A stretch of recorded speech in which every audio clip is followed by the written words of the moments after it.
Hey guys, what's going on?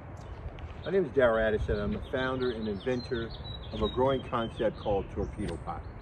Well, all you do is put your trees and your plants in this small planter and it grows your food for you. These are apple trees. We were at Home Depot and Lowe's and we found these trees for, I don't know, $5 in bad condition last year.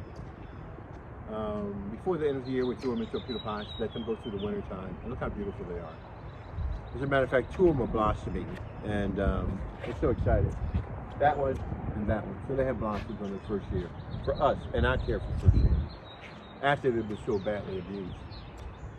Torpedo pot grows your food. You never water, you never feed your plants. These are fruit-bearing trees that we have in our torpedo pots, okay?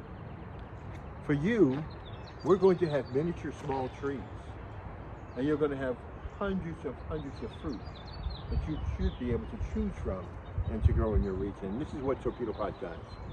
It's a self-growing system that grows your food with no human intervention. This is what we're about.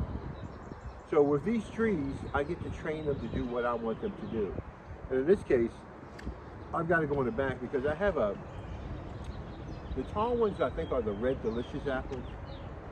I think, are they the Red Delicious? I think the tall ones may be the Macintosh, and the ones over there may be the Red Delicious. I have to make sure I say it correctly. But let's go take a look at it, find out.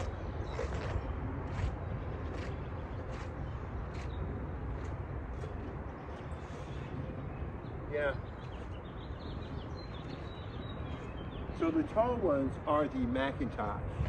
And so we're seeing blooms on one Macintosh, and then we're seeing blooms on the Red Delicious apple. And that Macintosh looks really good. So what it is, normally when you are growing trees in your torpedo pot, you want to make sure that there's a cross-pollination taking place, that you have two trees that are similar.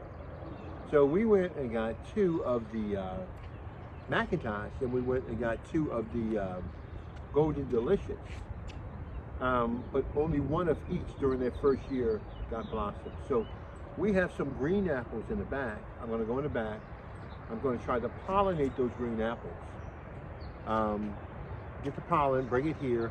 I'm going to try to pollinate these with that pollen from that green apple back there. So hopefully we'll be able to get at least, I'm thinking, I see packs of 5, maybe 5 apples this year before we start to go into next year. The one thing about it is that they are very, very healthy. Now, will I let them remain in their torpedo pots? Oh, absolutely, yes, of course. I mean, we have bushes that have been in torpedo pots for 7 years, lilacs and so many other bushes, and they are absolutely beautiful. They're gorgeous. I mean, they're absolutely gorgeous.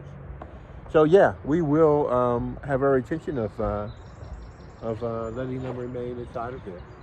Now, because they're big trees, maybe not, I might put them in the ground. But my thing is that I'm pushing them for the fruit.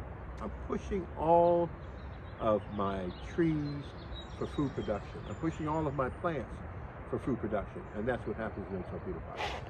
So, this is what it is, torpedo pot. And you can grow trees, you can grow whatever you want in your torpedo pot. You're well taken care of. Darrell Addison, torpedopot.com, where we realize you will never ever have problems, again, with food, again in your life. Torpedo Pot does it for you. Talk to you guys later. Okay, bye-bye.